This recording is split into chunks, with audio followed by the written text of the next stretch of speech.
Hello friends, कैसे हैं आप लोग। एंड दिस इज़ डॉक्टर प्रीति सिंह और today will discuss the most awaited topic कि डेंटिस्ट्री के बाद क्या करें।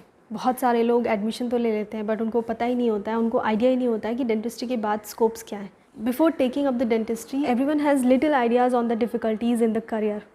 It is not as simple as it used to be some years back. In India, the phase between 2003 to 4 to 2011, MDS was a golden option after BDS. जब हम college में होते हैं तो third year even final year तक भी बहुत clear picture नहीं होता है डेंटिस्ट्री के बाद क्या है, क्योंकि उस टाइम तो हमें क्रेज़ होता है कि we are going to be a doctor, क्योंकि वो डॉक्टर का जो एक टैग होता है, क्रेज़ होता है, वो बहुत एक्साइटिंग होता है। तो उस टाइम हम नहीं सोचते हैं, but after completing internship we get to know कि कितना टफ़ कंपटीशन है अभी एज अ डेंटिस्ट सर्वाइव करना। तो इस टाइम पे डेंटिस्ट्री के बाद भी हम अलग अलग रास्ते चूज़ करना प्रेफर करते हैं। So let me tell you कि is it a good option doing dentistry और नॉट, और are there any scopes after doing dentistry? Yes, बहुत सारे स्कोप्स हैं और सिर्फ डेंटिस्ट्री में ही नहीं, सारे फील्ड में ही इतना ही टफ कंपटीशन है। Friends, BDS is ranked as one of the top 10 professions in most developed nations. It is a challenging yet a highly respected and rewarding profession. बहुत सारे कंट्रीज़ में आप देखोगे अब्रॉड में डेंटिस्ट की बहुत सारे वैकेंसीज़ निकलती हैं, बहुत सारे स्कोप हैं, वहाँ पे dentist one of the top 10 professions में काउंट होता है. सो आज हम क्लियर करेंगे कि क्या क्या ऑप्शंस हैं. फर्स्ट ऑप्शन, सबसे अच्छा ऑप्शन भी कह सकते हैं, होता है कि हम BDS के बाद MDS इज़ हायर, मतलब पोस्ट ग्रेजुएशन डिग्री होती है. तो BDS के बाद आप MDS परस्यू कर सकते हैं. MDS में एडमिशन के लिए ऑप्शन होते हैं कि हम नीट का एग्ज़ाम क्लियर करें. नीट का एग्ज़ाम अगर आप अच्छे स्कोर से क्लियर करते हैं तो definitely you will get a government college, और जिसमें बहुत ही स्मूथली आपका MDS कंप्लीट हो जाता है बहुत ही कम बजट में. बट अगर आपकी रैंक थोड़ी सी भी बहुत अच्छी नहीं है, definitely you will get private college जिसमें हेफ्टी अमाउंट लगते हैं. आपका फ़ी जो होता है बहुत ही हाई होता है. किसी भी प्राइवेट कॉलेज में कोई भी एडमिशन नहीं ले सकता, एंड आपके पास उतना अमाउंट होना चाहिए कि आप इतना इन्वेस्ट कर सको. An MDS joins as a lecturer and with subsequent years progresses to a reader, professor and PG guide. जैसे जैसे टाइम बीतता है तो हमारी एक स्टेबिलिटी MDS के बाद आ जाती है, हमारा प्रोग्रेस भी होता है, साथ में हम अपनी क्लिनिकल प्रैक्टिस भी कर सकते हैं. एंड सेकेंड ऑप्शन, BDS के बाद अगर आपने नीट क्वालिफाई नहीं कर पाते हो किसी भी रीज़न से, या नीट क्वालिफाई करने के बाद भी आपका फ़ी उतना, आप प्राइवेट कॉलेज में उतनी फ़ी नहीं दे पाते हो, तो बेस्ट ऑप्शन होता है you can open your own clinic भी हम अभी आजकल बहुत सारे डेंटल चेयर्स हैं जो हमारे बहुत सारे रेंज में आते हैं, तो आप कम बजट से स्टार्ट कर सकते हैं अपनी क्लिनिक. एंड साथ ही साथ आप बहुत सारे कोर्सेज़ हैं जो आप कर सकते हैं और डेंटिस्ट्री में आगे बढ़ सकते हैं. जो डेंटिस्ट होता है वो भी इम्प्लांट के कोर्सेज़ कर सकता है, वायरिंग का आप इम्प्लांट के कोर्सेज़ कर सकते हो, एंडो के कोर्सेज़ मींस डिप्लोमा कर सकते हो, और ये सारे डिप्लोमा डिग्री के साथ you can open your own clinic with confidence. आपको प्रमोट करना आना चाहिए. क्लिनिक ओपन करने के बाद आपको मेन होता है कि आपका डॉक्टर एंड पेशेंट रिलेशनशिप आप कैसा बना रहे हो, आप अपने पेशेंट के साथ कैसे ट्रीट कर रहे हो, आप उसको अच्छा ट्रीटमेंट दे रहे हो या नहीं दे रहे हो. कुछ हमारे जो एथिक्स होते हैं आप उनको ध्यान में रखते हुए एक क्लिनिक के साथ भी बहुत प्रोग्रेस कर सकते हो. You don't want to continue your dentistry, तो आप MBA कर सकते हो. MBA in hospital management, health administration. उसके थ्रू आप अगर आप बहुत पहले से ही इंटरेस्टेड हो कि आप सिर्फ जॉब करना चाहते हो, तो इसके थ्रू भी आपको बहुत अच्छी जॉब मिल सकती है. नेक्स्ट आता है कि MPH, masters in public health. आप BDS के बाद मास्टर्स इन पब्लिक हेल्थ में आप कोर्स कर सकते हो. It is a 2 year course, और अच्छे कॉलेज से करने के बाद MPH में जो मोस्ट अट्रैक्टिव थिंग होता है कि you can settle in abroad, because many corporate companies and government sectors are looking for masters in public health, और वो ईज़िली आपको जॉब दे सकते हैं. नेक्स्ट ऑप्शन आता है कि आपको गवर्नमेंट जॉब करना है. अभी बहुत सारे स्टेट में गवर्नमेंट जॉब्स निकलते रहते हैं, नंबर ऑफ़ सीट्स कम होते हैं और डेंटिस्ट बहुत ज़्यादा होते हैं, तो वहाँ पे एक टफ़ कंपटीशन होता है कि आपको गवर्नमेंट जॉब मिले कैसे. तो उसके लिए आपको बहुत मेहनत करनी पड़ती है. साथ ही साथ और भी बहुत सारे कोर्सेज़ होते हैं, लाइक लेज़र कोर्सेज़ हैं. आप लेज़र कोर्सेज़ कर सकते हो, एज अ लेज़र टेक्नीशियन आप बाहर जॉब कर सकते हो और उसमें भी अच्छी सैलरी मिलती है. And next, pursuing your profession overseas is a glorious career opportunity.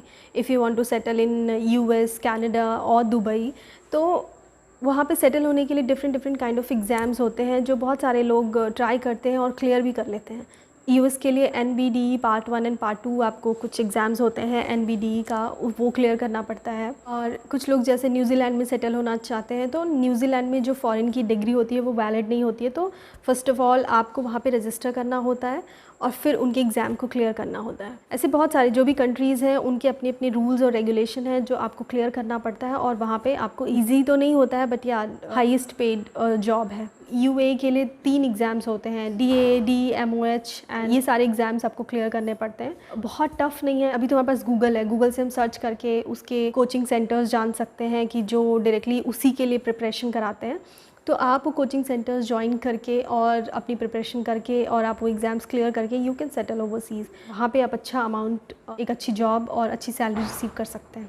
The central and state governments have a few openings for dentists, and government job indeed is a secure job and comes with various privileges in the form of pensions and schemes। तो बहुत सारे ऐसे government job में जैसे army officer, army dental corps का आता है, उसके फॉर्म्स आते हैं हर साल आर्मी डेंटल कॉर्प्स में डेंटिस्ट के लिए जॉब्स आते हैं। Territorial officer in Indian army and in railways as a dentist you can work over there. Join the Indian navy और Indian air forces as a dentist. जैसे ही आप complete करते हो BDS, उसके बाद you can work as a junior resident in many of the good hospitals. So India is the second largest pharmaceutical market in Asia. Pharmaceutical research में हमारे पास बहुत सारे career options हैं, जैसे principal investigator, co-investigator, medical advisor, drug developer, regulatory affairs manager। तो इसमें बहुत सारे हमारे पास ऑप्शन है जो हम ये भी कर सकते हैं। And last but not the least, अभी जो रिसेंट टाइम है पिछले कुछ सालों से, एक डेंटिस्ट जो होता है कॉस्मेटिक एज अ कॉस्मेटोलॉजिस्ट भी काम कर रहा है,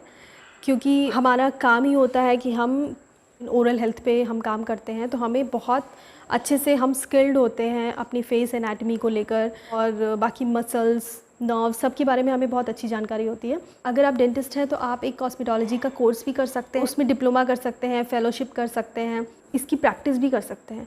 जैसे बोटॉक्स है, फिलर्स है, अभी इसमें बहुत ज़्यादा स्कोप है इसको करने के बाद, क्योंकि आपको एज अ कॉस्मेटोलॉजिस्ट आपको बहुत अच्छे अच्छे हॉस्पिटल्स में भी जॉब मिलता है, बहुत सारे वेलनेस सेंटर्स हैं और जिसमें एज अ कॉस्मेटोलॉजिस्ट आपको जॉब ऑफ़र होता है। तो ये बहुत सारी अपॉर्चुनिटीज़ है डेंटिस्ट्री के बाद। तो प्लीज़ फ्रेंड्स, आफ्टर डेंटिस्ट्री आप घबराएं नहीं कि हमारे पास क्या ऑप्शन बचा है क्या नहीं है, बस आप क्लियर होना चाहिए कि आपको करना क्या है। फ़र्स्ट ऑफ़ ऑल, आप क्लिनिकल वर्क करना चाहते हैं या नॉन क्लिनिकल, पहले वो डिसाइड करें। क्लिनिकल करना है तो आपको, जैसा मैंने अभी बताया कि MDS, दैन आपको गवर्नमेंट जॉब है और फिर आप अपना खुद का प्रैक्टिस स्टार्ट कर सकते हैं। अगर आप नॉन क्लिनिकल जॉब में जाना चाहते हैं कि आपको क्लिनिक में इंटरेस्ट नहीं है, आप पेशेंट नहीं करना चाहते, then you can, there are many options like MBA, MPH एंड आप अभी जैसे यूट्यूब लोग बहुत देखते हैं तो आप डेंटल ब्लॉगिंग भी कर सकते हैं। डेंटल ब्लॉगिंग आप करके आप अपनी नॉलेज को आप लोगों के साथ शेयर कर सकते हैं। एज अ डेंटिस्ट सर्वाइव करना डिफ़िकल्ट है बट इम्पॉसिबल नहीं है, इट इज़ नॉट इम्पॉसिबल।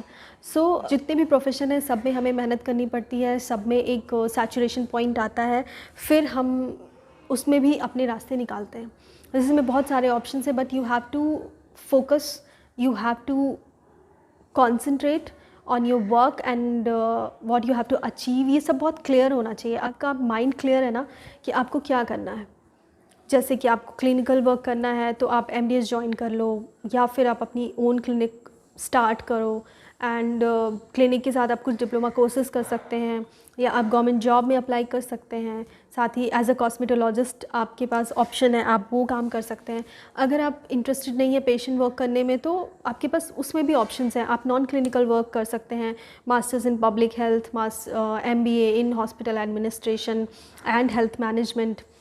साथ ही साथ मैंने अभी बताया क्लिनिकल रिसर्च, उसमें भी बहुत अच्छा है। अभी लेज़र का स्कोप है, आप लेज़र में डिप्लोमा या फिर मास्टरशिप या फेलोशिप करके उसमें भी बहुत वाइड रेंज है आपके करियर ऑप्शन की। तो अभी के लिए मुझे लगता है ये वीडियो काफ़ी हेल्पफुल है आपके लिए, बट फिर भी अगर मेरे डेंटिस्ट फ्रेंड्स को कोई भी डाउट है या कुछ क्वेश्चन है तो आप प्लीज़ आप मुझसे मेरे कमेंट सेक्शन में आप कमेंट कर लीजिए, बताएं कि आपको मेरा वीडियो कैसा लगा।